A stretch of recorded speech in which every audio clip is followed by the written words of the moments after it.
Seiko have just released a new Speedtimer, and it's approximately 5% bigger than the old one.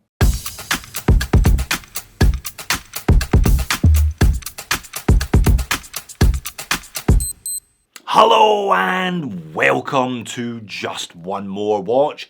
Yes indeed folks, Seiko have released a new model. Who would have thought it? They release an insane number of new watches each and every year now, most of which pass me by to be honest, but some are definitely worthy of mine and your attention I think. Now the solar Speedtimer models they released last year in 39.4mm were a big hit for the brand. I think it had been a while since Seiko released an interesting chronograph to be honest, and that's why people were into them. And they are back this year with a new version which they are referring to as the Go Large case. It's a whole 2mm larger at 41.4. So if you felt the old one was perhaps a little bit small for you, then perhaps this new larger one will fit the bill nicely. They're not cheap mind you.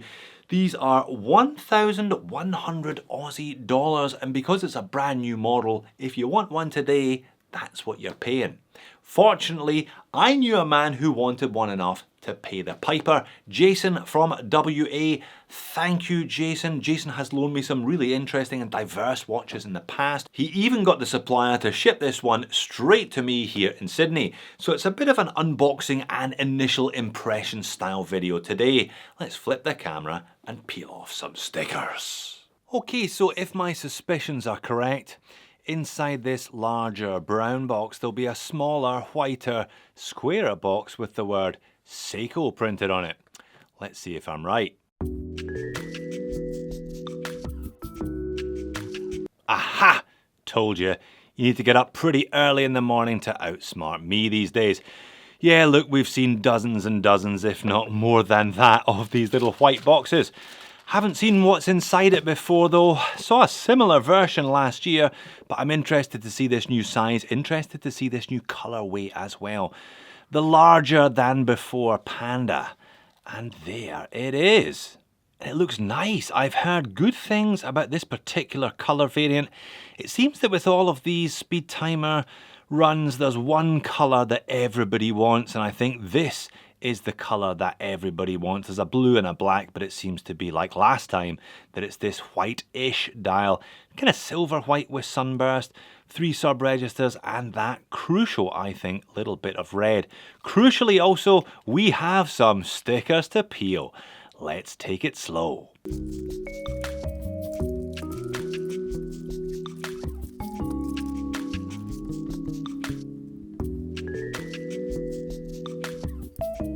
Okay, looking good, looking very familiar actually. I didn't get to spend a lot of time with the last Speedtimer that I looked at in November-ish last year because likewise it was on loan from a generous subscriber, Mr. P in that case, but long enough to make a reasonable impression of this one anyway. Okay, let's get that tag off. Oh look, one more sticker. Oh, very nice. Okay, so this one is the reference SSC 911P1 and it does indeed contain the caliber V192. I'll talk about the movement shortly. And there we are, we're back, we're sized and we're set, taking great care not to lose the collars in Seiko's pin and collar bracelet. I did manage, however, to drop that spring bar from the clasp onto my carpet, but a little bit of hands and knees foraging around and I found it again. Do you know what? I've just measured this thing up. Now, obviously, looking at the new for 22, 41.4, I went back to my old video at the 39.4 that I looked at last year, and I checked all the measurements, and do you know what? They're remarkably similar. This one is indeed 41.4mm in diameter, so it's 2mm bigger. However, the thickness is identical at 13.5.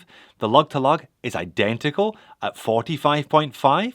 This one has a 21mm lug width, tapering down to 17.5, back up to 20.5 at the clasp. Sized up for me, 7-inch wrist. I pulled 2 links out of this end and I got a really good fit. I was quite fortunate. More on that later. It weighs in at 154 grams. Now that is to the gram the same weight as the 39.4. How have Seiko managed that? They've added 2mm diameter, they haven't added anything in thickness, anything in lug to lug, or anything in weight.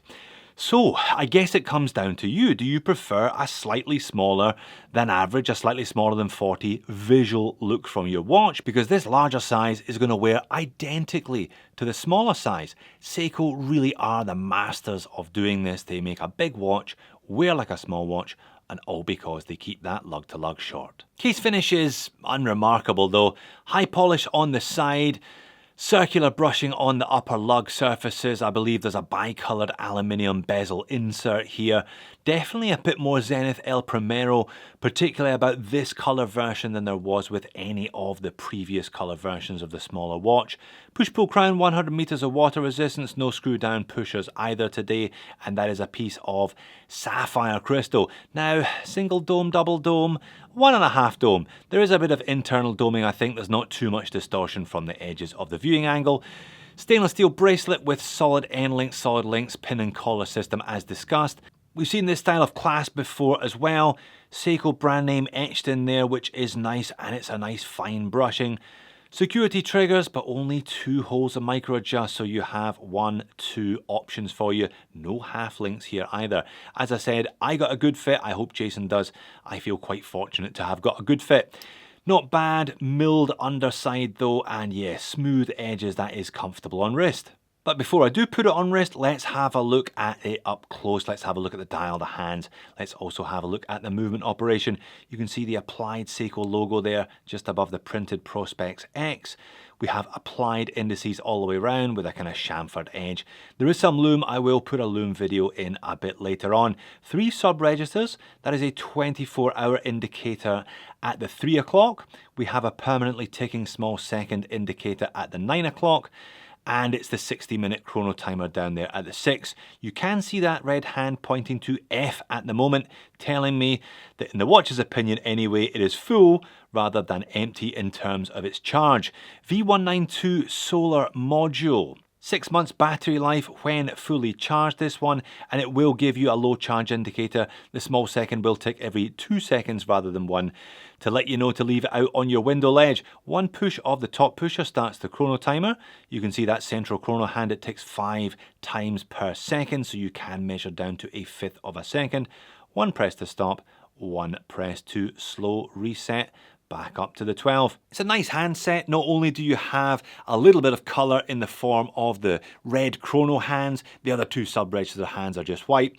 I do like the main hands, the hour and the minute hand. High polish on both sides, beveled down the middle, and plenty of lume, as I'll show you in just a minute or 2. One thing to note though, with all of these solar Seiko chronos, the sub-registers aren't black. They've got that bluey purple hue. That's where the solar cells, the photovoltaic cells are located.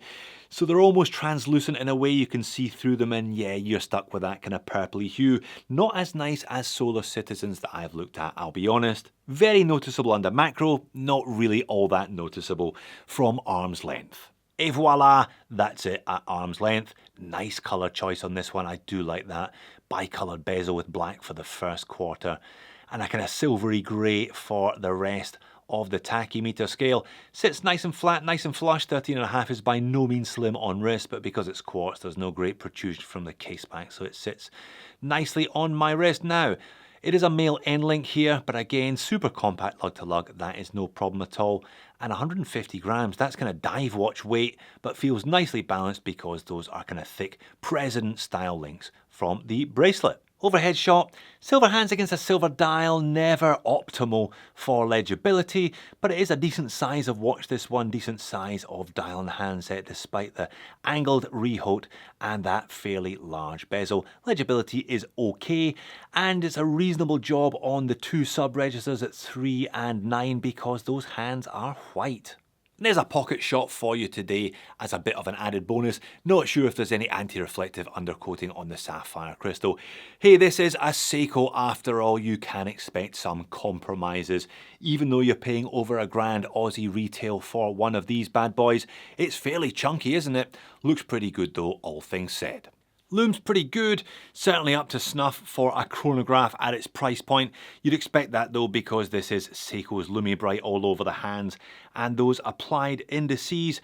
It's a big watch during the day though, with that large bezel and the angled chapter ring. It does shrink after dark though, so you'd be expecting a big watch, but look down and it's a little bit smaller. Still very strong even at the end of my 20-minute test though. So good looking, super sensible movement choice. You can pretty much forget about servicing these things. They will just run and run. Very wearable as well for people who like a bigger, chunkier watch, but perhaps don't always have the wrist to pull off a bigger, chunkier watch. But that doesn't mean to say I'm not going to have a couple of moans, even though I've just taken this one out of the box. The date complication. Not only is it tiny, it's at the 20 past 4. 21mm lug width. Thanks, but no thanks. And only one hole of micro adjust with no half links.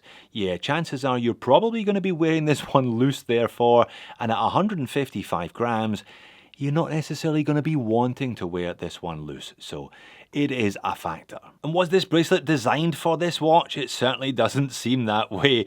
Looking at how it integrates in the case, the brushing is in completely different directions. There's no attempt to get those to line up in side profile or end profile. Yeah, it just looks like they've stuck a random bracelet on the watch.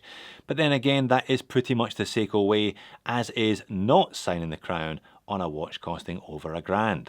Talking of price, Aussie retail price from the Seiko boutique is $1,100 on these. Even everybody's favourite Aussie discount retailer, Starbuy, I buy a bunch of stuff from them. That's where Jason got this one.